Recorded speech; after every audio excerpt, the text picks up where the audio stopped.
Hit and run कानून, जिसके तहत अगर ट्रक ड्राइवर से एक्सीडेंट हो जाता है तो उसके ऊपर 10 साल की सजा और 7 लाख का जुर्माना हो। अब ये प्रभाव फल, सब्जी, दूध इत्यादि पर भी पहुंचेगा, उनके भी दाम बढ़ेंगे। कोई भी ट्रक ड्राइवर घर से निकलते वक्त ये सोचकर तो नहीं निकलता कि आज मैं एक्सीडेंट करूंगा, और एक्सीडेंट कई बार किसी दूसरे की गलती से भी हो जाता है। जब कानून बनेगा कोई ना कोई दुखी परेशान होगा, और ऐसे ही कानून बनाए जाते हैं कि साहब की मर्जी आज आई सवेरे, शाम को कानून बन जाता है। इस देश के तमाम ट्रक ड्राइवर जो इस देश की अर्थव्यवस्था का एक अहम हिस्सा है और एक कोने को दूसरे कोने से जोड़ते हैं, एक कोने से दूसरे कोने तक तमाम जरूरत का सामान, खाने की वस्तुएं, अनाज हो गया, फल, सब्जी, दूध, दही इत्यादि पहुंचाते हैं।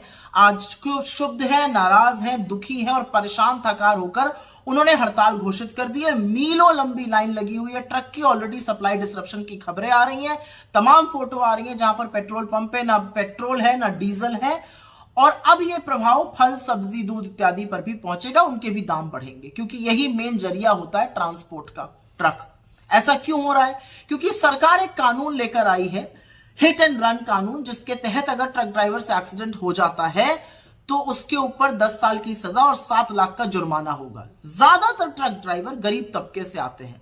अगर इनको इतनी बड़ी सजा हो जाए तो ये चुका तो पाएंगे नहीं, और इनके घर पर 2 जून की रोटी कमाने वाला कोई नहीं है। तो इस तरह का कानून क्यों बना? और ये एक पैटर्न है, और इसी से थका कर ट्रक ड्राइवरों ने हड़ताल घोषित की है। क्योंकि कोई भी ट्रक ड्राइवर घर से निकलते वक्त ये सोचकर तो नहीं निकलता कि आज मैं एक्सीडेंट करूंगा, और एक्सीडेंट कई बार किसी दूसरे की गलती से भी हो जाता है। ये एक पैटर्न है। ये कानून बनाया गया जब 150 सांसदों का निलंबन किया गया, बिना बहस के, बिना विचार विमर्श किए, सिर्फ मन में आया ये कानून पारित कर दिया गया।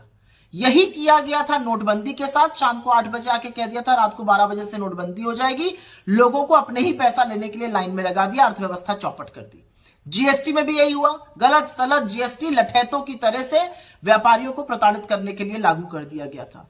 काले कानूनों के साथ, कृषि कानूनों के साथ भी यह हुआ। मुंह की खानी पड़ी, लेकिन 750 किसानों की शहादत हुई, और 1.25 साल तक किसान अपने हक की मांग करते रहे खुले आसमान के नीचे बैठकर। यही हाल अग्निवीर योजना का भी है, देख रहे हैं उसका परिणाम। और यही हाल लॉकडाउन का भी था। बिना मोहलत दिए आकर बोल दिया सामने से देश में लॉकडाउन लग जाएगा। हजारों दैनिक मजदूरों को पैरों के छालों के साथ चिलचिलाती धूप में सड़कों पर चलवा दिया था। तो ऐसे कानून क्यों बनते हैं? क्योंकि यह सरकार ना विशेषज्ञों की राय लेती है, ना जो प्रभावित तबका है उससे विचार विमर्श करती है। ऑपोजिशन तो बहुत दूर की बात है, विपक्ष से चर्चा करना तो बहुत दूर की बात है। संसद की समितियों तक के कानून जाते हैं, या सेलेक्ट कमेटी ना स्टैंडिंग कमेटी। एक पैटर्न है, जब कानून बनेगा कोई ना कोई दुखी परेशान होगा, और ऐसे ही कानून बनाए जाते हैं कि साहब की मर्जी आज आई सवेरे, शाम को कानून बन जाता है। ये तुगलकी फरमानों की सरकार है, ये न्याय संगत कानून की सरकार नहीं है। लेकिन ये जो हिट एंड रन कानून है, इसके चलते ट्रक ड्राइवर परेशान है, वो अर्थव्यवस्था का एक अहम हिस्सा है, और यहां पर समाधान खोजना जरूरी है। सरकार को पूरी तरह से पुनर्विचार करना चाहिए, नहीं तो इसके परिणाम बहुत अहम होने वाले हैं।